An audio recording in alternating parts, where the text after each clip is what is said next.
after the shoot, you want to revisit what y'all agreed to after the shoot too, just as much as you did before the shoot. So that's number one. Anybody heard the saying early is on time is late? Yes. That's still a real thing. And the way that I do that, just so y'all know, like, I always, how am I trying to say this?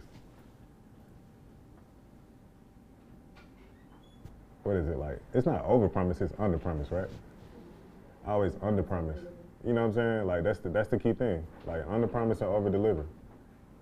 Like I might tell a client that it'll take a week to send in the edit, but I might send it in 3 days. But for one, you want to give yourself that latitude to like, all right, like you might need that whole week, but you can probably get it done in a day, but you want to tell them that. So it's like, all right, like they're expecting it in a week, but you're giving it to them early. Again, on time is early, on time is late. So we live in a perception-based like business when it comes to like just entertainment and being a creative and things like that. So you just want to create like almost an illusion, if you will, if I can use that word. Like you want to create this illusion or this idea that like, yes, like I'm diligently like working on this thing, even if you're not, like you still want to do that just so it creates like this like urgency that you're working on it, you know, and obviously you are, but like it's not to the extent that you're probably making it seem, you know what I'm saying? And that's key. So I always do that. And then after we set expectations, the last thing and the most important thing, guys, please don't run from revisions. Like, and when I say run from revisions, like we deal with like a lot of people, a lot of editors, a lot of creatives, to where like when it gets down to the wire, it's the day to deliver a client, not deliver a client, deliver an edit or send in, you know, finished photos or retouched photos, and like people will go ghost. Like they just disappear from the face of the earth. You hit them up and like, yo, like you're supposed to deliver on this project, like what's up? Like where you at? And they ain't responding. Has anybody dealt with that situation? Yeah. Or experienced that, seen it? So y'all know what I'm talking about. Like, you know, like honestly, like, and I'm gonna just be honest, like that's the worst situation to kind of be in to do that, because it's really hard to recover from it, because what y'all agreed to is not what actually happened.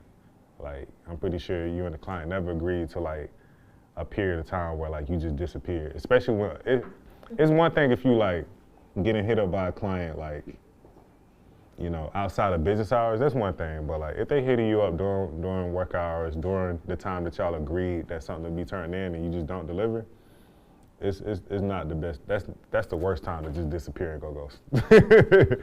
You know, and I've seen that happen to like a lot of people, and you know, it's never a good thing. So I always try to like avoid that.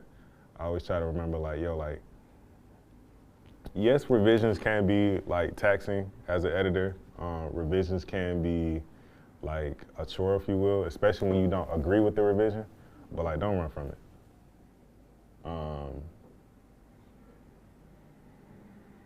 Thoughts about that? Questions? Anybody feel me when I say that? What's up, bro? I think you're gonna get this done, at least 1 or 2 revisions, but is what if the client comes back after 2, 3, 4, 5 times and still like what happens there for you? So like what you're talking about now is like, and I like to use the term like bottleneck, like that's a bottleneck, you know, if you will, because if you 5, 10, 15, 20 revisions in, somewhere in pre-production it didn't go the way it needed to go. So to prevent that, again, like that's why prep is so heavy and so important to every single project that you work on. Like being intentional about like, all right, like I know we're shooting a video, but what does this really look like? You know, like let's really get into the nuts and bolts of that. Like I think that's key.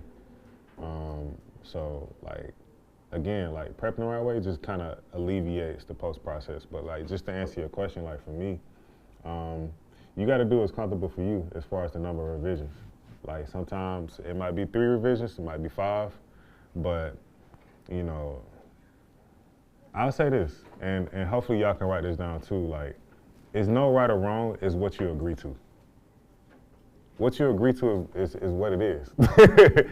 Like, that's really, you know, nothing else to really be said outside of that. Like, if you agree to turn in the project by a certain time and a certain amount of revisions, you know, you kind of have to do that. Now, what you negotiate for added edit fees after it gets outside of that is another conversation.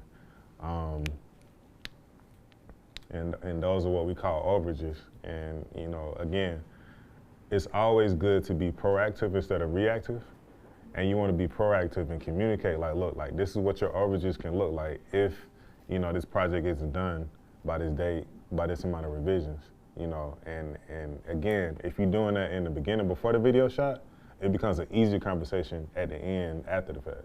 You don't want to just to surprise them at the end because you fed up and you over the project and be like, yeah, like, I'm just going to kick them this invoice twice as much as what we talked about. Like, you don't want to do that because it's just going to, like, they never going to work with you after that.